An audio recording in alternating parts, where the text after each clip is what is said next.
So cognitive behavioral approaches in group. One of the unique contributions of the cognitive behavioral approach, I alluded to it in the first video, is that there is a focus on ongoing assessment and evaluation of the process and the outcomes. And so this is really something that is why it's probably a little more easy to test it, because they're kind of constantly evaluating how did things go. You're doing subjective units of distress ratings. You're monitoring change constantly. So for example, REBT, which is rational emotive behavior therapy, is one of the cognitive behavioral approaches. And Albert Ellis designed this, and we use it today. I use it in group, or have used it in groups extensively, but it's sort of this method to look at your own thoughts and actively challenge those thoughts as they relate to feelings of emotional distress. At every juncture, you're rating how high is my level of distress? How high is it now that I've challenged that? How strongly do I believe in this thought that I have that's related to distress? And then how strongly do I believe in that old thought now that I've challenged my thought to a more realistic perspective? And so there is this kind of ongoing process.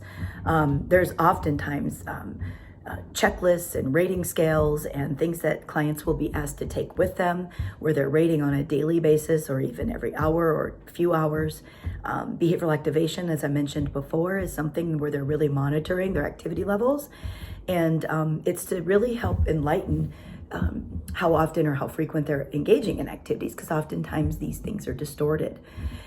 So the transfer of learning then from the group, this is the key. When we're in group, we really want clients to take what they're learning in that group. This is sort of a small kind of microcosm of real life as we see it. And so as they will relate and act in group is exactly how we anticipate or expect that they are acting in life. And so we really want them to be practicing healthier interactions, practicing and modeling better communication skills, actively working towards their own evaluation of their own distorted thinking and things that would relate to their emotional distress, and then put that to work in real life. So outside of the group, they should be practicing those things in real life. So we use contracts. Maybe there's a contract to say that they're going to stay safe if they've been suicidal.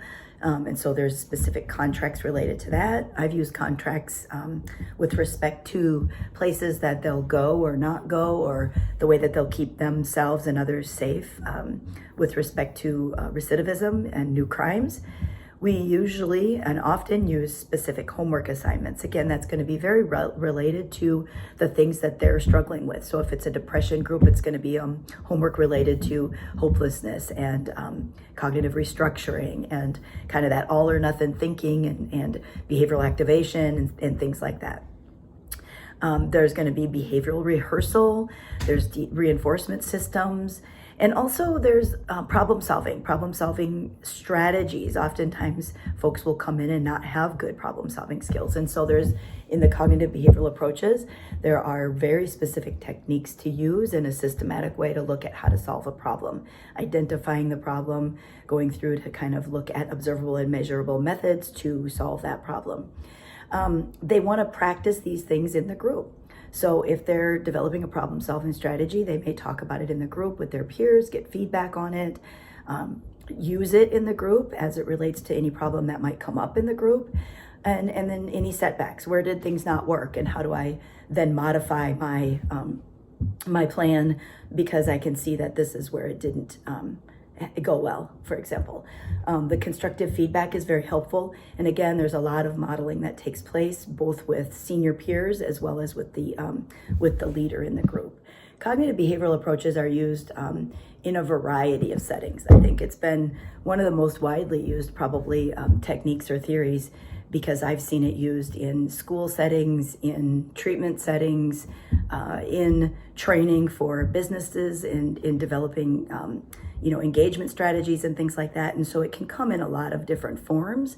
And it's based in evidence. There's probably more research on this particular approach than there are many of the other approaches. And again, it's probably because it's a little bit easier to measure, since there's observable and measurable activities. There are specific tasks and things that can be evaluated. And so enjoy week 12, and I hope you enjoy the chapter on cognitive behavioral strategies.